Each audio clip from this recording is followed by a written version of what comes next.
between the age of 14 and 15, suddenly I developed very strong acne on my face and on my body. Then I had appendicitis, which took me to the hospital to surgery.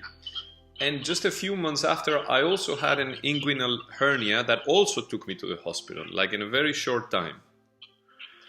And back then, I had no idea what caused it. And even when I studied medicine and I became a doctor, I also didn't know what caused all these symptoms in my body. But when I learned the 5 biological laws and I started practicing and going deeper and deeper into it, it became absolutely clear what, in that moment of my life, triggered each one of the symptoms, which almost killed me.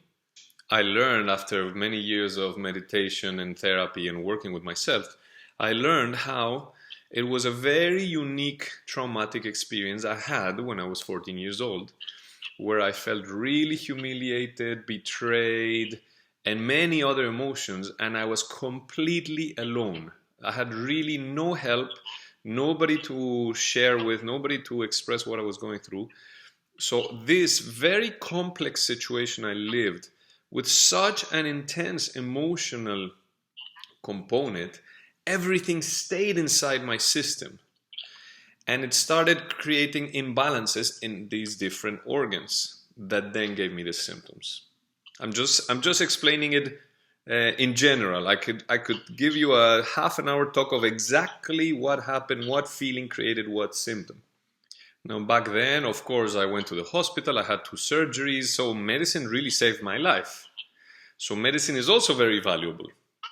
But afterwards, when I understood all of this other big part of what really happened to me, this gave me such a deep feeling of compassion to myself, understanding to my own past, and really gratitude to my body also.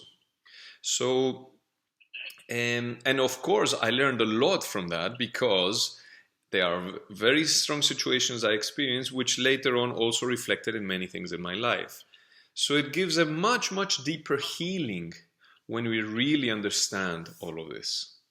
You don't need to be like extremely intelligent or something to see how much medicine is missing, is lacking. It's very evident to see how medicine always establishes a battle with a symptom, a war against cancer, war against AIDS, war against this, etc., etc.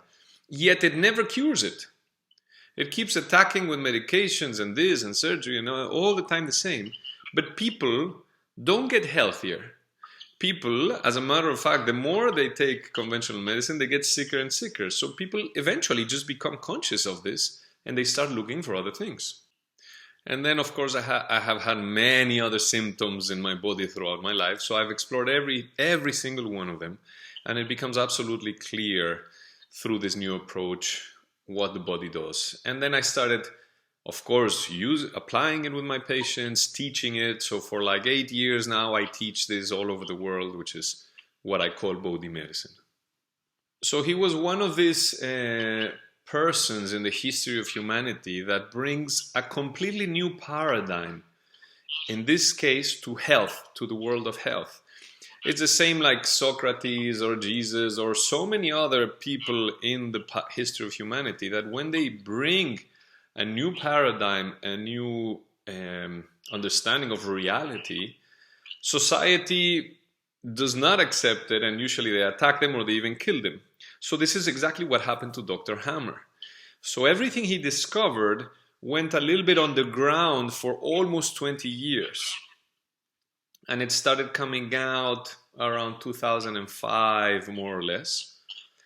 And since then, many of us doctors in other countries, we are teaching it and we are really making it as public as possible. Now, it's not so accepted really, almost in no country, because it's like really an upgrade completely. Like most doctors and the health system lives in a old expired version of the human body, of the human health. And most of them don't want to do this new upgrade because it implies that they will need to change many things for themselves with how they treat their body, with how they deal with their emotions and personal issues in order to be able to support other people. So most doctors don't want to do this. They want to keep doing the same automatic, robotic, mechanic way of just giving a diagnosis and a pill.